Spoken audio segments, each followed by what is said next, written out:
시청자 여러분 안녕하십니까? 복지TV 뉴스입니다. 노숙인들이 또다시 길거리로 내몰렸습니다. 시설에서 하루아침에 갑작스레 강제 퇴소를 당했다고 하는데요. 어떻게 된 사연인지 조건혁 아나운서가 들어봤습니다. 한 자활시설이 입소자의 의도도 묻지 않고 문자로 당일 즉시 퇴소 통보를 해 논란이 일고 있습니다. 지난 23일 국가인권위원회 앞에서 해당 사건의 피해 당사자와 관련 시민단체들이 당일 즉시 퇴소에 대한 기자회견을 열었습니다. 피해 당사자는 지난 11일 해당 자활시설이 문자로 퇴소를 통보함과 동시에 출입문의 비밀번호를 변경했다고 말했습니다. 저희는 또 혹시나 했어요. 설마 우리들까지 설마 그렇게 하겠어라고 무방비된 상태에서 나와서 도움을 요청하고 있는 상황에서 그 자리에서 갑자기 비밀번호가 바뀌었다. 그러니까 이제는 들어올 수 없다. 그러니까 짐 가져갈 때 이야기해라. 이런 식으로 통보를 받게 된 거죠. 공익인권법재단 공감 김수영 변호사는 해당 기관에 대한 철저한 조사와 명백한 인권 침해 행위임을 인정하라는 등의 내용을 진정서에 포함했다고 밝혔습니다. 해당 복지시설에서 적절한 서비스가 제공이 되어 왔는지 뿐만 아니라 이용인들을 위해 마련되는 기부금품이나 이런 것들은 제대로 사용이 되었었는지 횡령이나 배임과 같은 그런 위법행위는 없었는지 그런 것들에 대한 철저한 조사를 요청을 하는 게 하나 있고요. 두 번째로는 그러한 문제 제기를 했다는 것을 이유로 부당하게 불법적인 강제 퇴소를 취한 이 사건 퇴소 자체가 직접적인 인권 침해 행위임을 명백히 인정하고 긴급한 구제 절차를 좀 나서달라라는 게 두 번째 진정 취지입니다. 이에 대해 해당 자활시설 퇴소심사위원회는 입소 당시 연고가 없는 노숙 상태가 아니기에 노숙인 생활시설 입소 자체가 적합하지 않다고 판단했다고 설명했습니다. 복지TV 뉴스 조건혁입니다. 장애 등급제 폐지 이후 장애인 복지관의 역할을 고민하는 자리를 가졌습니다. 하세인 기자입니다. 한국장애인복지학회가 내년 7월 폐지되는 장애등급제를 주제로 충기학술대회를 개최했습니다. 이번 학술대회는 장애계 현안을 공론화하는 데 의미를 둔 자리로 장애등급제 폐지에 대한 이상과 현실, 장애등급제 폐지와 장애인 복지관, 발달장애인 지원센터의 역할 등 다양한 주제에 대한 이야기가 나왔습니다. 실제 공론의 자항들이 많이 부족했는데 그걸 학술적인 차원에서 논의를 좀 하고 그에 대한 의미와 앞으로의 과제들을 한번 짚어보고자 학술대회를 개최하게 되었습니다. 장애등급제 폐지까지 약 1년이 남았습니다. 맞춤형 복지, 민간협의체 운영 등 정부나 관련 민간협의체가 이에 대한 내용을 하루빨리 구체화하고 검증화하는 것이 필요합니다. 복지TV 뉴스 하세인입니다. 학대 피해를 당한 장애인이 지역사회에 안전하게 정착하도록 대안을 모색하는 자리를 가졌습니다. 조건혁 아나운서가 보도합니다. 학대 피해를 당한 장애인이 학대 현장에서 벗어나도 정작 갈 곳이 없다는 주장과 함께 통합지원센터 설립 필요성이 대두됐습니다. 지난 23일 서울 사회복지 공동모금회 강당에서 사람 중심의 학대 피해 장애인 지원 방안 및 쉼터 운영 방안 토론회가 열렸습니다. 토론회는 장애우 권익문제연구소 김강원 실장의 발제를 통해 시작됐습니다. 김강원 실장은 신안 염전 장애인 노동 착취 사건을 통해 장애인 학대가 사회 문제로 확대됐지만 피해자에 대한 지원이 제대로 이루어지지 않았다는 결과가 나왔다고 언급했습니다. 서울시립 영등포 장애인 복지관 조윤경 사무국장은 탈시설 장애인에 대한 지원과 학대 피해 장애인의 지원이 다르다고 언급하며 학대 피해는 복지관의 서비스 체계 변화를 시켜서라도 지원하겠다고 밝혔습니다. 탈시설 장애인에 대한 지원과 학대 피해 장애인에 대한 지원은 좀 다르다, 결이. 복지관은 학대 피해의 일선에서는 할 수 없었던 상황이었기 때문에 피해 구제라든가 법률적인 부분은 우리 학비센터에서 하고 나머지 지역사회에서 프로그램이라든가 적응을 하기 위한 그 과정들은 복지관이 한다. 이날 토론회에서는 두 가지의 주요 내용이 언급됐습니다. 학대 피해 장애인을 제대로 지원하기 위해서는 특례법이 필요하다는 주장, 그리고 단순한 피해자 지원을 넘어 지역사회에서 살아갈 수 있는 생태계를 만들어야 한다는 주장이 나왔습니다. 복지TV 뉴스 조건혁입니다.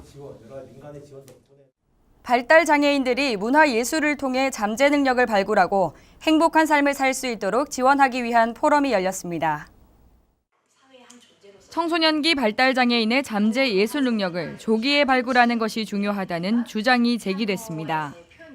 지난 24일 서울대 사회발전연구소 주최로 장애예술과 사회적 포용 3차 포럼이 개최된 가운데 이번 포럼은 장애예술과 발달장애인의 삶을 주제로 열렸습니다.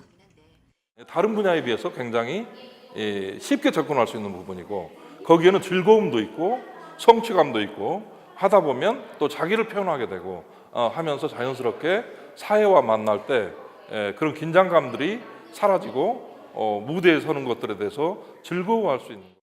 영종예술단 정창교 대표는 발달장애인 문화예술 평생교육제도가 필요하다며 사회에 나온 발달장애인들이 갈 곳 없는 현실을 지적했습니다. 청년이 돼서 사회에 나오는데 사회에 나오면 갈 데가 없어요. 그리고 학교 때는 문화예술 교육을 의무화가 되어 있지 않기 때문에 발달장애인들이 그런 교육을 받을 기회를 갖지 못했던 장애인들이 학교가 끝난 뒤에 이제라도 예전에 조금 피아노를 쳤는데 배울 수 있겠느냐, 합창을 좀 할 줄 아는데 노래를 할 줄 아는데 가르쳐 줄 수 있겠느냐, 이런 요구들이 있어요. 지역사회 내에. 이제 그런 다양한 요구를 받아서 각 지역마다 문화예술 거점 센터를 만들고 의미 있는, 그러니까 집에서 열심히 가르쳐 가지고 나름대로 이제 의사 표현도 하고 사람답게 살도록. 발달장애인의 잠재 능력 개발과 자립 기회를 위해 전국적 문화예술 네트워크 강화와 제도 개선이 필요해 보입니다. 복지TV 뉴스 손자희입니다. 재화를 넘어서 사회 구성원으로서 자립하기 위한 한국 발달장애인 농구리그가 열렸습니다. 작년에 이어 두 번째로 열린 한국 발달장애인 농구리그는 지난 26일 군포시 시민체육광장에서 열렸습니다. 두 개 권역에서 리그가 진행된 작년과 달리 9개 시도가 더 참여해 총 4개 권역에서 22개 팀, 400여 명의 선수단으로 지난해보다 더 커진 규모를 확인할 수 있었습니다. 이번 한국 발달장애인 농구대회는 각 지역에서 리그전을 거쳐 오는 8월 25일 강원도 인제에서 결승전과 함께 폐회식으로 막을 내릴 예정입니다. 대한장애인체육회와 복지TV가 장애인 체육 홍보 활성화를 위한 협약식을 가졌습니다. 장애인 체육 발전과 장애인식 개선을 위해 대한장애인체육회와 복지TV는 지난 25일 업무 협약을 체결했습니다. 두 기관은 보유하고 있는 전문 인력과 기술력, 시설 등을 통해 장애인 체육 행사와 방송 등에 관한 협조와 함께 장애인식 개선을 위한 홍보 등에 협력하기로 했습니다. 충청남도에서 시각장애인을 위한 생활체육대회가 열렸습니다. 김명진 기자가 다녀왔습니다.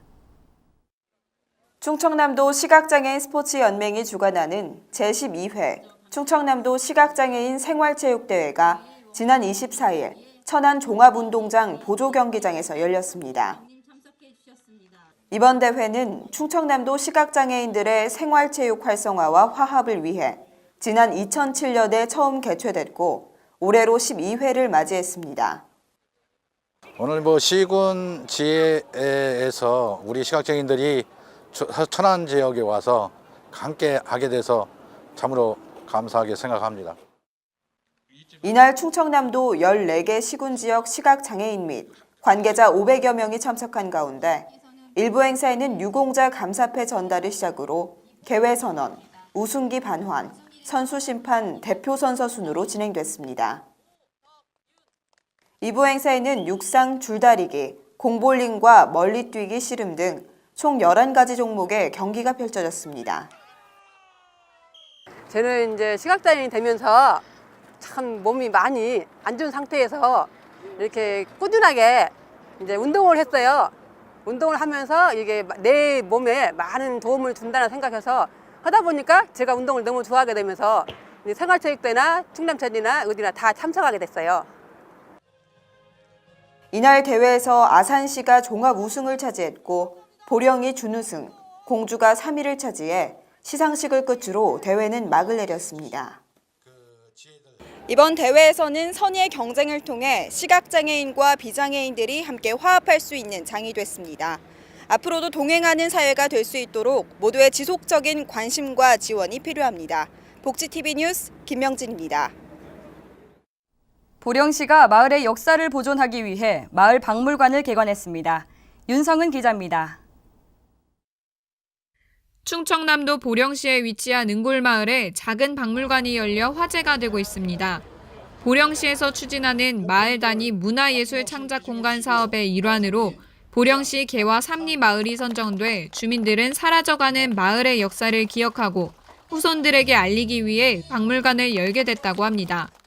농촌의 자원과 이런 것을 수집해서 후손들에게 그것을 널리 알리고 또 같은 공동체를 활성화하기 위해서 그렇게 지원을 하게 됐는데, 지자체의 보조비 지원과 마을기금, 지역 향토 기업의 후원이 더해져 주민 자발적인 참여로 조성됐으며 현 마을회관을 리모델링해 전시 공간을 확보했고 주민들은 대대로 소장하던 고품 약 500여 점을 기증해 전시하게 됐습니다. 아울러 주민들로 구성된 은골민요 동아리 창단과 마을의 희노애락을 담은 책을 발간해 마을 알리기에 앞장서고 있습니다. 이 모든 것이 동네 분들과 합동해서 이게 이루어진 작품이라고 봅니다.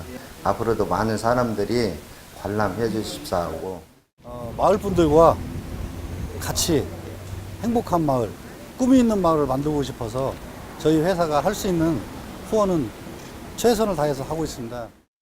인근에 석탄 박물관이 위치하고 있을 정도로 6, 70년대 돌과 석탄 채굴이 생업이었던 마을. 지자체와 지역기업이 주민들과 한마음이 돼 마을 뿌리를 찾아 상생하는 노력이 돋보이고 있습니다. 복지TV 뉴스 윤성은입니다.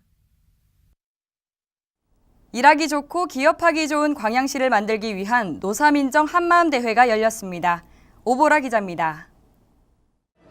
광양시는 땀 흘려 일하는 근로자의 노고를 격려하기 위해 산업평화 실현 노사민정 한마음 대회를 개최했습니다.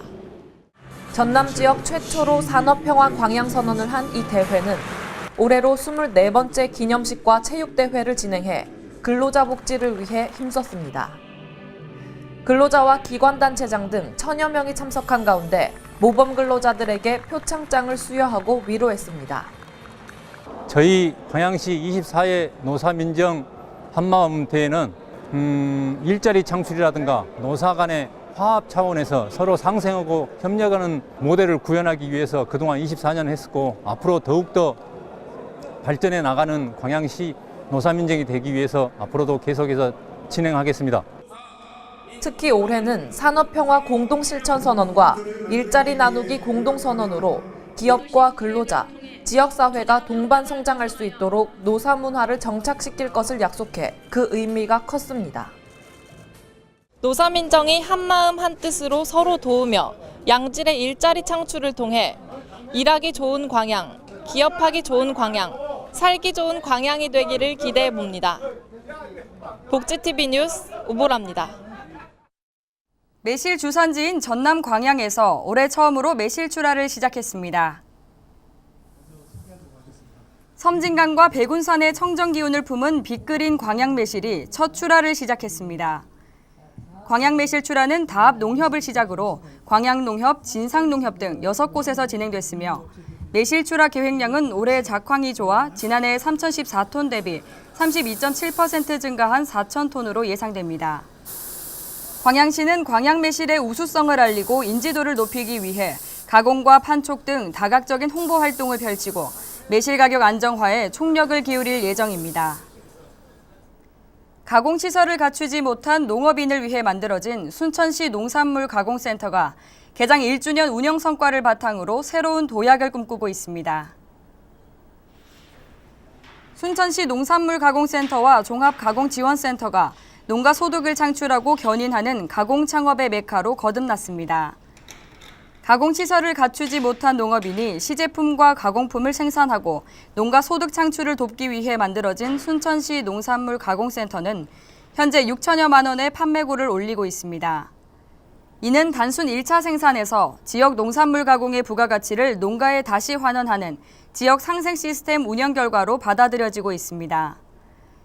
순천시 관계자는 신선한 지역의 농산 가공품을 지역에 판매하는 선순환 구조가 체계적으로 추진되도록 지속적으로 시스템을 구축해 나갈 것이라고 말했습니다.